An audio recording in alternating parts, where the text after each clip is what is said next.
Hey, welcome back to the Go Get It podcast with Rob Butler. This week's guest is Jesse Clifford. Jesse oversees the sales and distribution for Stream-Flo USA out of the state of Texas. Having built a career in the natural resource sector, he's going to share with us the three most important things that someone in your situation should be thinking about in their career evolution. So why don't you stick around and let's go get it. Let's go. Let's get it.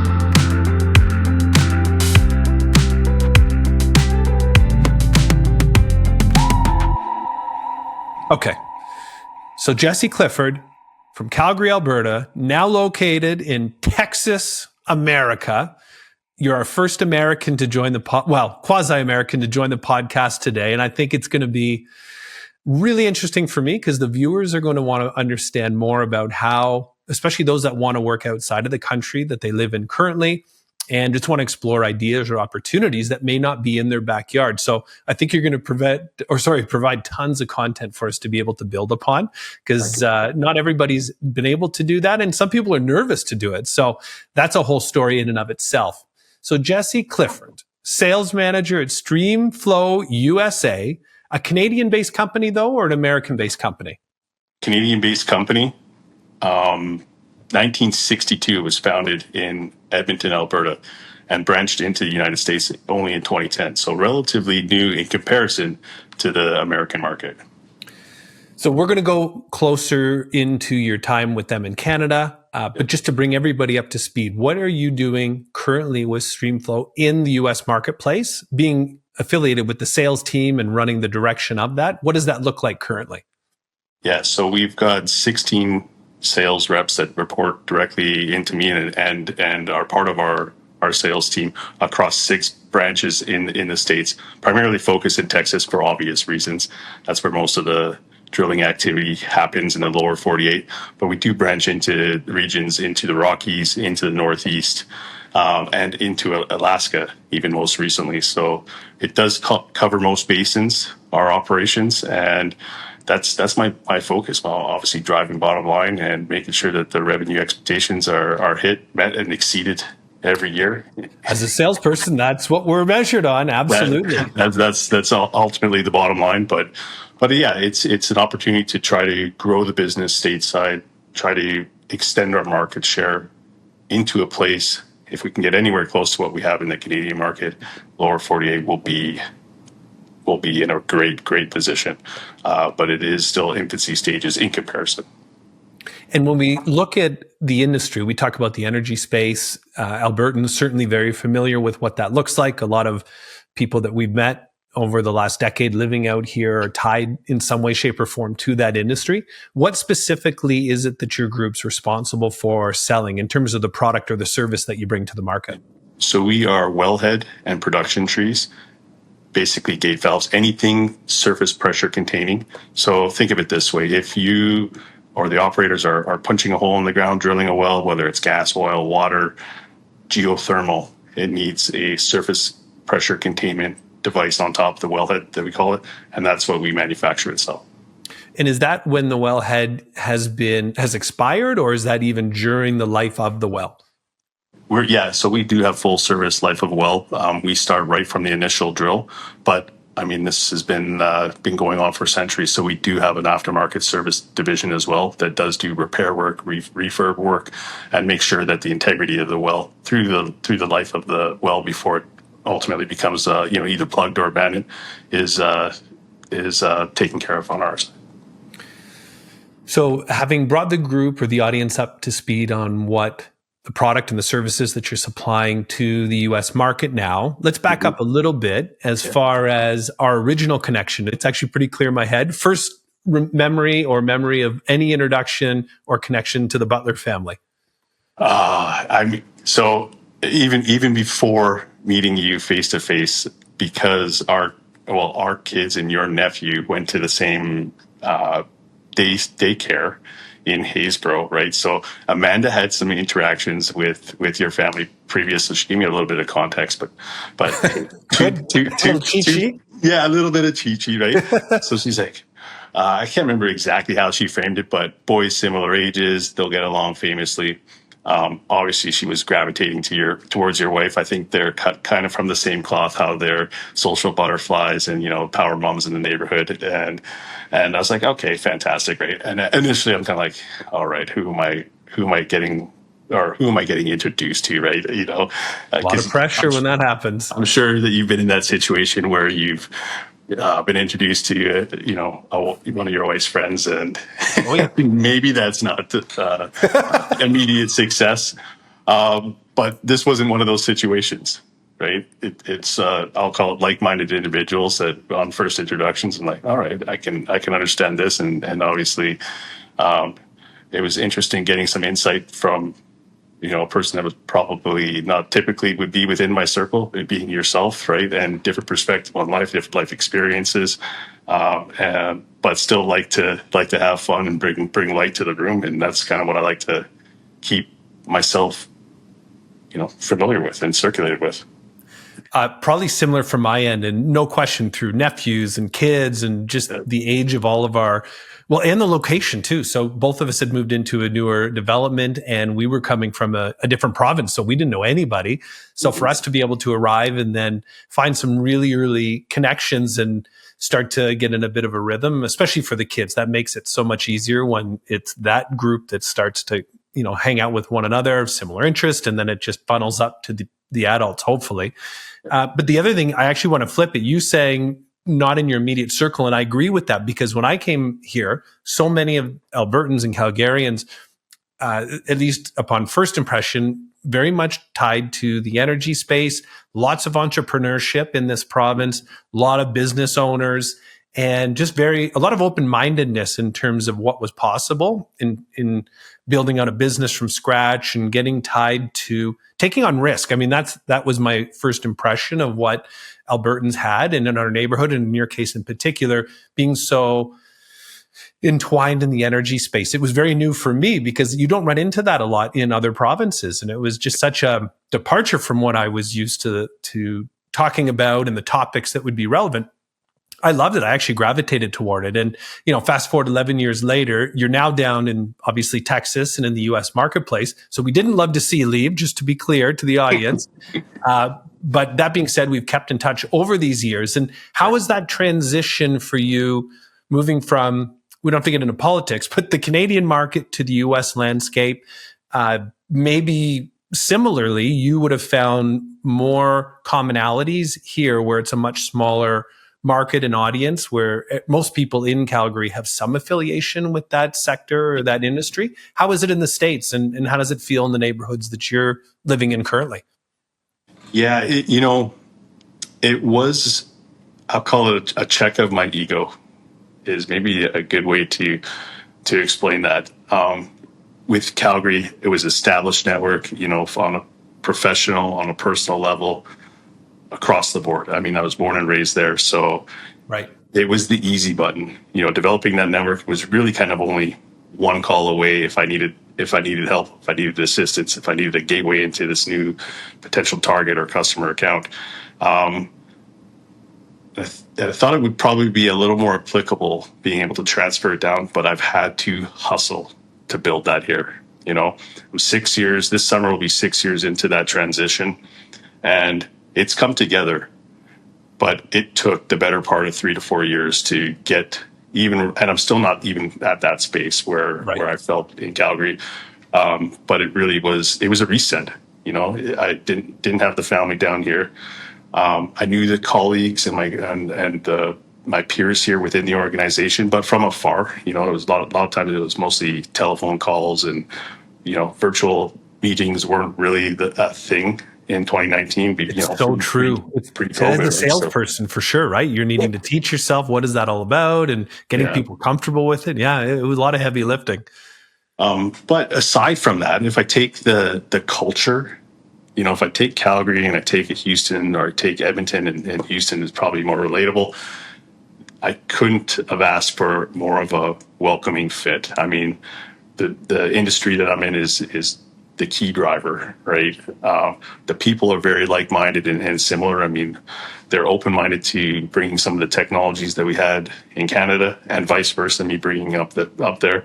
Canada was really kind of is a proving ground for all environments. So if our equipment can work in Canada, I mean, that's a more critical and environment than we'll see generally in Texas. So it's nice to be able to use that as leverage and a differentiator into the market here.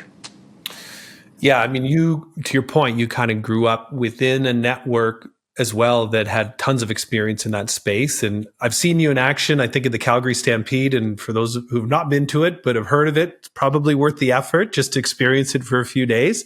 But seeing business people over the course of 12 and a half days interact, drive client business, build your visibility and your reputation, you definitely have a knack and a wonderful skill set just on the social and connecting business people together. Like seems like a natural default for you. Knowing that you're in the sales space now, is that something you always gravitated toward, or is that something that you built over the last 15, 20 years? You definitely, I think at least on a baseline, had that kind of natural skill set, I guess, right? But it is something that you need to practice, refine 100%.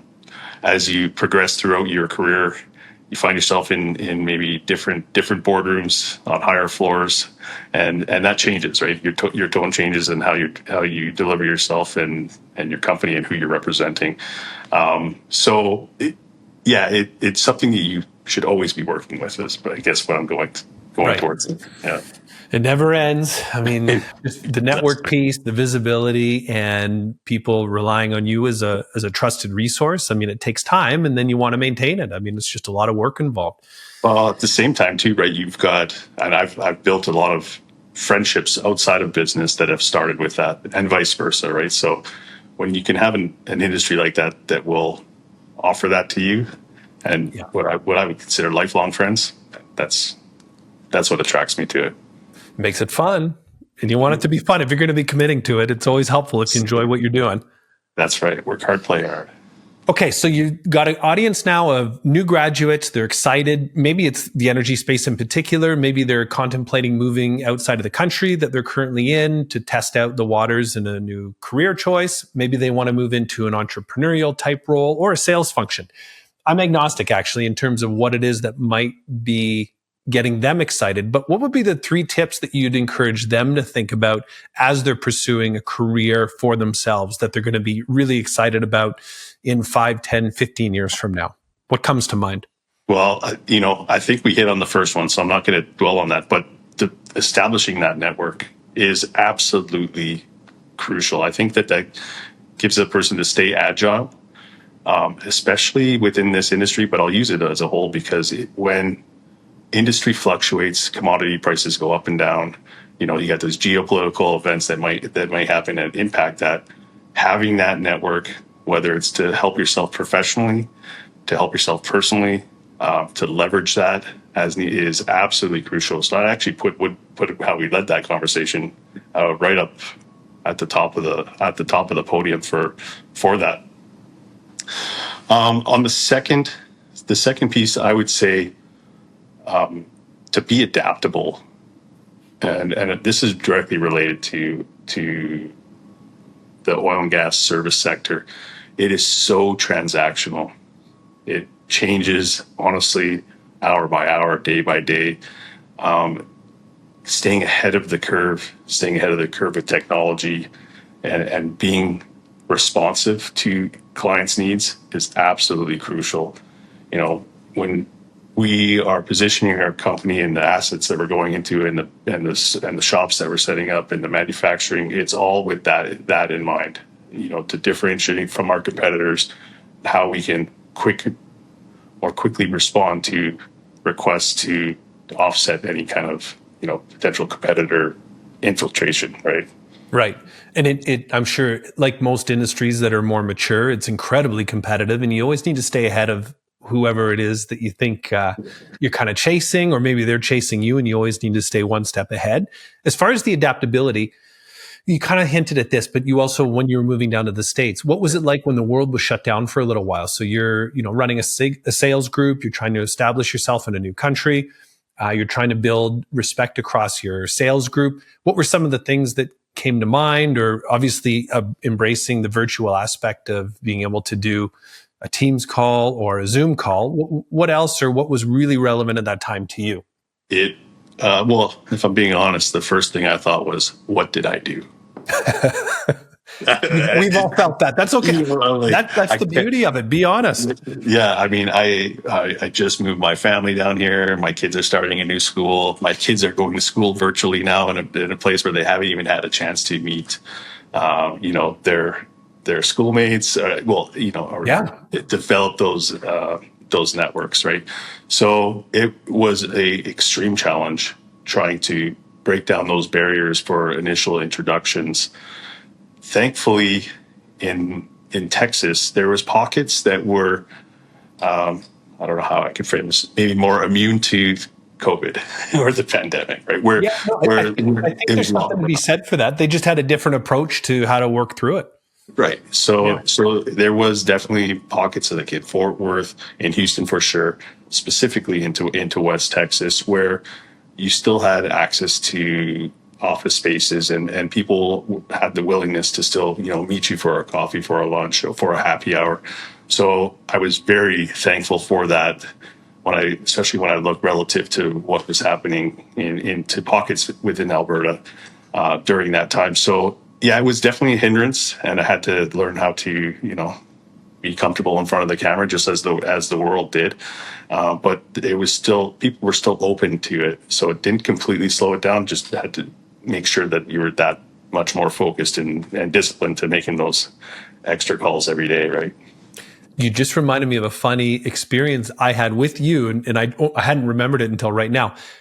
Our group up here, it was not permitted to go out. To your point, you talk about happy hour, restaurants, schools were actually closed at the time. And I remember you texting me from, I think it was a client meeting. You're watching a football game. There's people everywhere. And I'm just like, wow, what a difference it is between the two at the time. So to talk about different experiences through, and again, just navigating while the world was quasi shut down, how different it was for different types of cities. So, and being sensitive to that in terms of when you're talking to clients, because to your point earlier, not all communities or cultures felt the same way about it. So you probably had to adapt and be nimble in terms of what the person on the other end was comfortable with, because not everybody was on the same page. Yeah, that's absolutely correct. Our neighborhood was great though for that as well. I mean, the block parties and the garage parties, they didn't stop. So that was crucial. And Amanda obviously did her homework when she was researching those neighborhoods accordingly to try to replicate as close to what we had in Southwest there in Aspen. Right. Yeah, no, and clearly that worked out. So, and not ranking them, but so first you start with the networking piece, relationships. We talked about just you kind of gravitated toward that always, but then it's always a matter of staying ahead of the game, being adaptable and paying attention to what the competition's doing and making sure you stay one step ahead is the second point. And then the third one, what would be the third thing you want somebody thinking about that would pursue a career such as yours? Right now, and what we're doing is investing back into your people, investing back into our strategic communication, and we're relying on that heavily. Embracing the digital aspect, embracing AI, not being afraid of the technology is incredibly powerful mindset going into really into the next steps of the oil and gas service sector, because we're seeing that across the board. The automation, the safety benefits, all start with an investment back into your business, back into the people. Right. And have you found your competition, AI comes up in lots of business discussion and planning for the future. Do you have a view of any of your competitors that have done it very, you don't have to name who they are, but that are doing it really well, and you're like, oh, that's what we need to be doing? Or are you actually kind of leading the charge and embracing it to the best of your ability to kind of stay one step ahead? Yeah, we definitely have some competitors that are ahead of us in that space. I would love to say that we're trailblazers right there, but we have created some partnerships with software and automation and data acquisition companies, as well as one that we do own to help us get there quicker, right? So we're cresting it, but we're not quite there with where industry is probably the best way to frame it. But we're seeing that request across the board as our clientele gets younger. It's being more and more driven from that. I mean, we're seeing drilling rigs that are being able to be controlled from anywhere in the world, right? You can be sitting in a conference room, honestly, drilling or steering a drill bit that is across the world or in West Texas. So, watching a frac fleet from the same thing from a war room, they call it. And you're taking those people, removing them from the hot zones or the danger zones. The safety features of that obviously speak for themselves, but that overall, the cost implications of that too, and the potential cost savings for driving those efficiencies out of the operations are incredible. And if you think back 15 years ago, are there some things or practices that are now commonplace in your industry that you would have never even imagined? Like, has it progressed that quickly, or are some of these kind of 3 to 5 years in the making and you just have to be a part of it? No, it has progressed that quickly. I would have never thought even 5 years ago that the AI, the data acquisition, how powerful the intel that's coming back and how they're using that into even the assets that they're chasing and the formations that they're chasing, and the results are proven from how much these wells are producing, on lower costs. The overall AFE costs are coming dramatically down. Production's going through the roof. They're drilling fewer wells. I wouldn't have ventured to guess that it had got to this space that quick, and I only see it actually escalating more because of the proven results.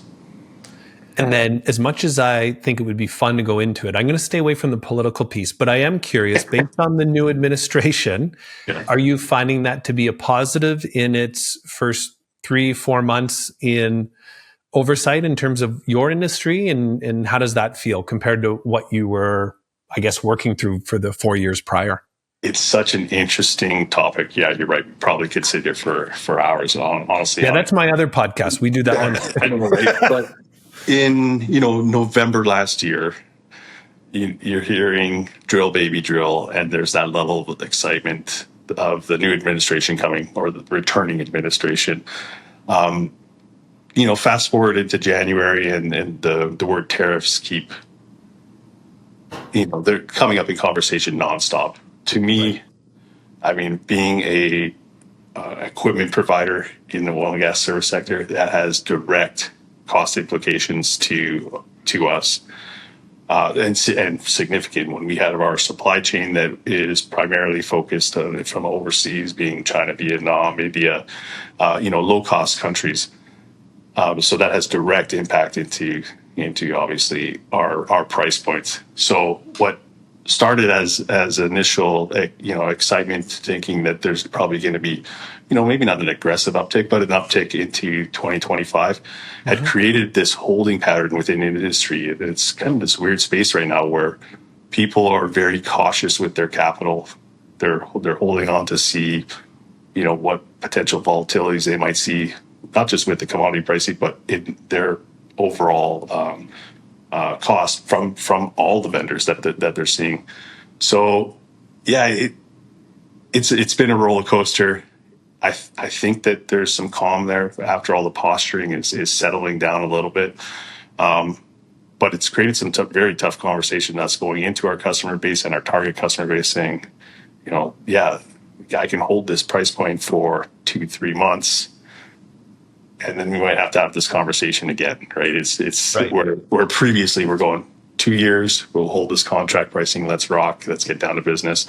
But just challenges. It's the oil patch. There's nothing that really changes or seems to amaze me anymore. But that one was left field. I was not expecting that. Yeah, well, it goes back to your second point, being adaptable, and that's obviously something that, and you use the word volatility, actually. I mean, the two of them together, you need to be able to embrace volatility and adapt to whatever the current market looks like. So you would know that better than most, being in the commodity space. That's just part and parcel of what you've committed to. But that's what makes it exciting, and that's why you're having fun. Fun, we call it. It is fun, right? But it's being in front of it. It's being current. It's being transparent with the people that we're dealing with. They're not. It's not a shock to them, right? It's front and center. It's on every nightly newscast, right? On kind of what next steps are, and it is that fluid that it's changing by the hour. I mean, the first time that we had an internal review on what the potential impacts to not our business, but and our customers' bottom line. By the time we left the room, the Mexico-U.S. tariffs had just been relaxed and suspended for 90 days. So we did all this brainstorming, whiteboarding session, and we honestly leaving the room go, well, that was all for naught. Sure, but good in theory. Yeah, no, I and you're not alone. I mean, I think there's a number of different people that are maybe, and so I talk about new graduates coming out of school, but also those that are halfway through their career that are in industries that are trying to adapt and work around, to your point, what seems like it's just changing headlines constantly. And I mean, you think of the investing and banking sector, and then the lending piece, like companies, it's really hard to value what and forecast 3 months, 6 months, no matter what industry you're on, especially with the tariff piece. So one thing I have to ask before I do let you go, what is the most enjoyable or most fun memory you have of the Calgary Stampede that's appropriate for this audience, that if they were to come to Calgary, Alberta and take part, that they need to see in action? I mean, the rodeo is obviously a staple. If you can go see the bulls, get close, infield, I mean, that's next level. Very close second to me is any of the tents. In that order too, because if you do the tents first, you may not remember the rodeo. So yeah, exactly. you just got to do it in the right order. And it's funny, again, being in the energy space, and I've been to the rodeo numerous times. The first time you see that, and to your point, if you're up close, you're just shaking your head. You can't believe that anybody would ever do that, let alone do that for a living. It's unbelievable to watch. It is, absolutely. I mean, there's a wire that's obviously not probably connected fully in those guys' head, but I say that because I'm envious of them. I would never have the heart to get on. But that is absolutely impressive. And then obviously, that's okay. That's okay, buddy. We don't expect you to. Yeah, I know. Thank you. I appreciate that. Buddy, that brings us to the end of the podcast. I really appreciate you joining us today and sharing with the audience who may not know a ton about the energy space, but also about moving a career to a different country, overseeing a sales group, and being as successful as you've been in doing so. Hopefully the group's been able to take 2 or 3 ideas from this and apply it to their own life. So thanks very much, buddy, for joining us. I loved it. I appreciate it, Rob. Thanks. Great to see you. Okay, man. We'll talk to you soon. Take care. Bye. Let's go. Hey, this is Rob Butler on the Go Get It podcast. Thanks very much for joining us today. We appreciate you listening to what it is we can bring to your career evolution. And if you liked our guest, feel free to 1, follow us, and 2, put a question in the reel, and hopefully our interviewee can respond to that question directly. With that, I'd like to encourage you to join us on next week's edition on the Go Get It podcast. Thanks again.